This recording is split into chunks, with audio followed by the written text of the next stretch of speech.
हाय दोस्तों, आप सब कैसे हैं। आशा करती हूँ आप सभी लोग अच्छे होंगे। दोस्तों, आज हम आपके लिए एक नई हॉरर स्टोरी लेके आए हैं। आज हमारी हॉरर स्टोरी का टाइटल है बंगला नंबर 17। ये कहानी अब भूतिया कहानी है जो हम आपके लिए लाए हैं। चलो तो दोस्तों, फिर इस कहानी की हम शुरुआत करते हैं। ये कहानी 3 दोस्तों की है जिनका नाम विक्रम, सुनील और जॉन होता है, जो बम्बई शहर में नौकरी करने के लिए आते हैं। तीनों बचपन के दोस्त हैं। कुछ कर कर दिखाने का सपना लिए इस भीड़ भाड़ वाली जगह में अपना मुकाम पाने के लिए दर दर भटकते हैं। उन्हें कोई भी रास्ता नज़र नहीं आता। अपने छोटे से गांव में रहकर कॉलेज की पढ़ाई करने वाले सुनील और विक्रम ने कभी सोचा भी नहीं था कि सफलता पाने के लिए इतना दर्द झेलना पड़ता है। वही जॉन अपने पापा के बिजनेस में पहले से ही संघर्ष कर चुका था, जिस वजह से उसे इन सब चीज़ों की आदत सी हो गई थी। जॉन अच्छे से जानता था कि सफलता इतनी आसानी से नहीं मिलेगी, क्योंकि उसने अपने पापा को दिन रात मेहनत करते हुए देखा था। तभी तीनों को सुबह से भटकते भटकते शाम हो जाती है, लेकिन न कोई नौकरी और न ही कोई रहने का ठिकाना उनके हाथ लगता। तीनों मायूस होकर एक छोटे से होटल में खाना खाते हैं। दरअसल उनके पास कोई खास पैसे भी नहीं होते हैं। वह तो सिर्फ अपनी 1-2 दिन की व्यवस्था बनाकर निकले थे।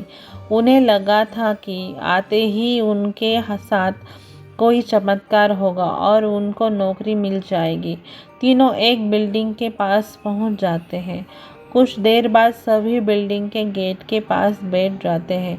1-2 घंटा बैठे हुए गुजर जाते हैं। तभी बिल्डिंग के चौकीदार की नज़र उन पर पड़ती है और वह ज़ोर की आवाज़ में उन्हें डांटते हुए कहता है, कौन हो तुम? यहाँ क्यों बैठे हो?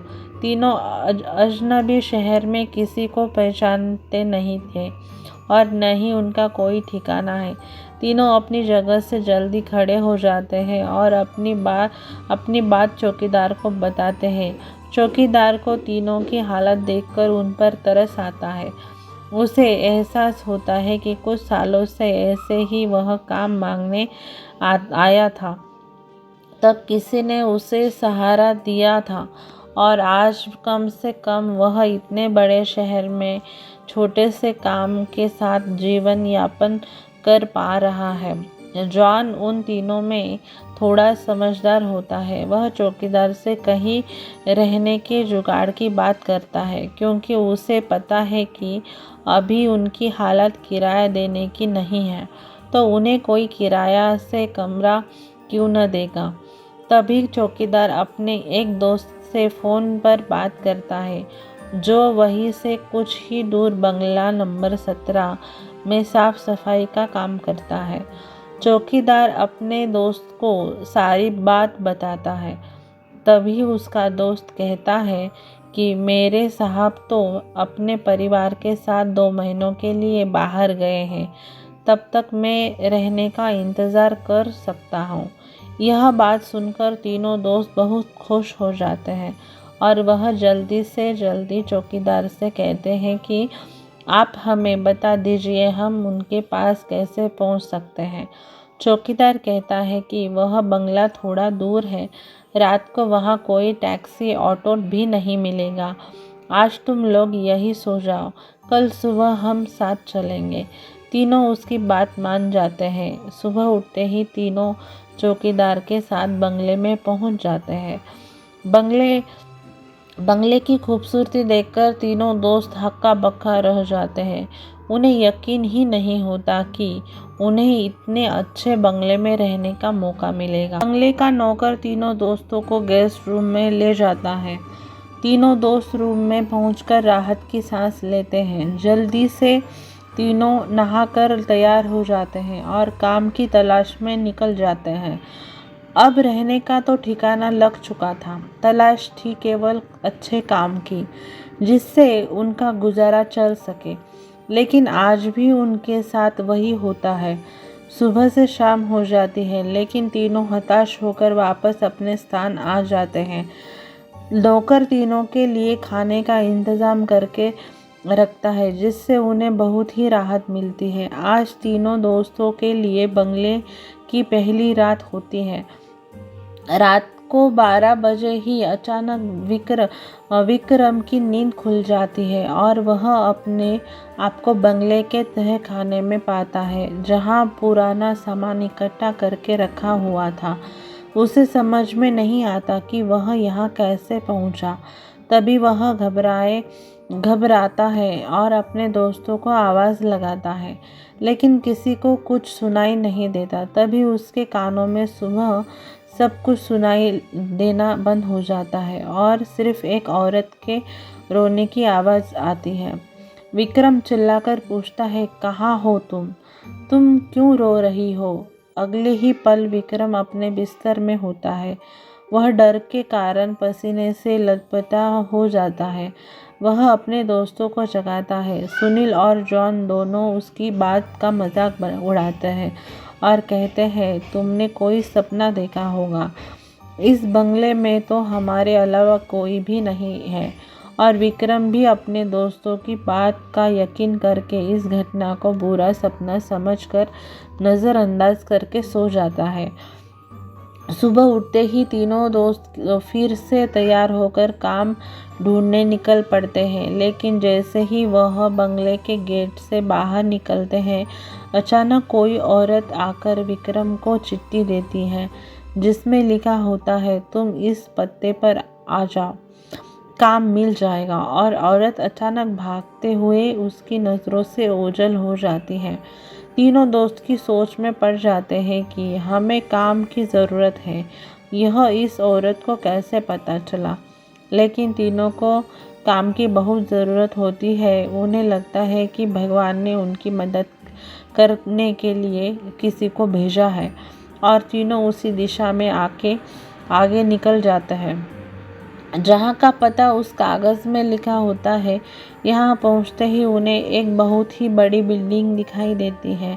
दरअसल यह बहुत बड़ी कंपनी होती है और तीनों कंपनी के गेट पर पहुँचते हैं और वहाँ के सिक्योरिटी गार्ड को चिट्ठी दिखाते हैं। सिक्योरिटी गार्ड चिट्ठी नियुक्त विभाग के पास भेज देता है और जैसे ही प्रबंधक को वह चिट्ठी मिलती है तो उसमें उसके मालिक का हस्ताक्षर होता है। वह उन तीनों से पूछता है, आप हमारे मालिक को कैसे जानते हैं? तभी विक्रम जवाब देते हुए कहता है, मैं तुम्हारे बॉस का दोस्त हूँ। अब प्रबंधक के पास इनको काम न देने के अलावा कोई विकल्प नहीं होता। इस कंपनी के मालिक का हस्ताक्षर जो उस चिट्ठी पर मौजूद था। कंपनी के मालिक 7 दिनों के ट्रिप पर विदेशी कंपनियों के दौरे में थे और उस बीच उनसे कोई संपर्क नहीं था। इसलिए प्रबंधक ने उन तीनों को काम पर रख लिया और अपने साथ उन्हें काम की जगह दिखाने ले गया।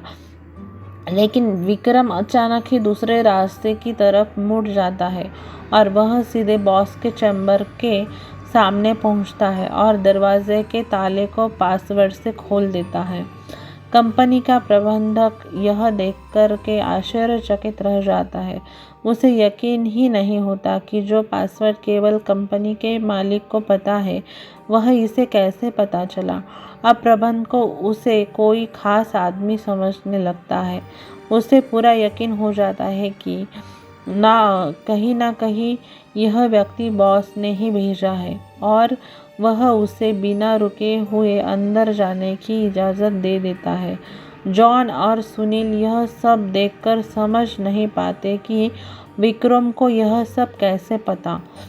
तभी अचानक विक्रम सभी को बॉस के चैम्बर से बाहर जाने को कहता है और चैम्बर का दरवाज़ा बंद कर देता है। कुछ ही घंटों के बाद प्रबंधक को बॉस का फ़ोन आता है और बॉस प्रबंधक से पूछते हैं कि मेरे कंप्यूटर को किसी ने इस्तेमाल किया था क्या। तभी प्रबंधक सारी बात बता देता है। बॉस गुस्से में मैनेजर को बोलता है, जल्दी से जाओ और उसे रोको, नहीं तो मैं बर्बाद हो जाऊंगा। और जैसे ही प्रबंधक चैम्बर का दरवाज़ा खोलता है तो वह देखता है विक्रम बेहोश पड़ा है। प्रबंधक को अपने सुरक्षा कर्मियों से उसे उठाने को कहता है और कुर्सी पर वापस बिठाता है। तभी विक्रम को होश आता है। प्रबंधक को गुस्से में विक्रम को बोलता है, तुमने क्या किया है? मेरे बॉस बहुत नाराज़ है। लेकिन विक्रम को कुछ याद ही नहीं कि वह अपने बंगले के गेट से यहाँ तक कैसे आया है। दरअसल वह बंगला पहले उसी बॉस का होता है और बॉस ने बंगले को अपने ऑफिस की एक लड़की के लिए खरीदा था और कभी कभी साथ रहता था, जो कि उसकी कंपनी में काम करती थी। बॉस पहले से ही शादीशुदा था और यह बात अच्छे से जानता था कि एक ना एक दिन वह लड़की उसके लिए खतरा बन सकती है। इसीलिए वह उसकी निजी अश्लील वीडियो रिकॉर्ड कर लेता है और जब एक दिन लड़की को यह बात पता चलती है तो दोनों में खींचातानी होकर के करते हुए लड़की के सर में चोट लग जाती है और वह दम तोड़ देती है। बॉस बंगले के गार्डन में ही लड़की को दफना देता है और लड़की की मौत के साथ ही उसका राज दफन हो जाता है। लेकिन जब उस बंगले में तीनों दोस्त हमें आते हैं तो विक्रम गार्डन में घूमते घूमते उस जगह पर अपना पैर रख देता है जहां उस लड़की को दफनाया गया था, जिस वजह से उस लड़की का सीधा संपर्क विक्रम से बन जाता है।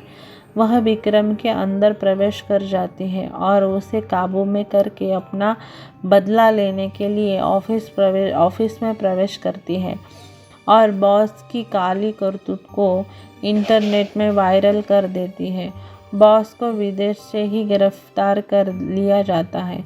उसका काला चिट्टा सबके सामने खुल जाता है और वह बेनकाब हो जाता है। उस लड़की ने मरने के बाद भी अपना बदला ले लिया था। अब शायद उसकी आत्मा को शांति मिल जाएगी। तीनों दोस्त उस बंगले को पूरा सपना समझकर भूल जाते हैं और इस दर्दनाक भूतिया कहानी का अंत हो जाता है। दोस्तों, आप सभी लोगों को कहानी अच्छी लगी हो तो कहानी के लिए लाइक करना ना भूलें और आप हमारे चैनल पर नए हो, आपने हमारा चैनल अब तक सब्सक्राइब नहीं किया हुआ तो हमारे चैनल को सब्सक्राइब करें, लाइक करें और कहानी आपको कैसी लगी कमेंट में लिखना ना भूलें। कल मिलते हैं एक नई कहानी में। बाय। तब तक के लिए अपना ख्याल रखना दोस्तों। कल मिलते हैं। बाय।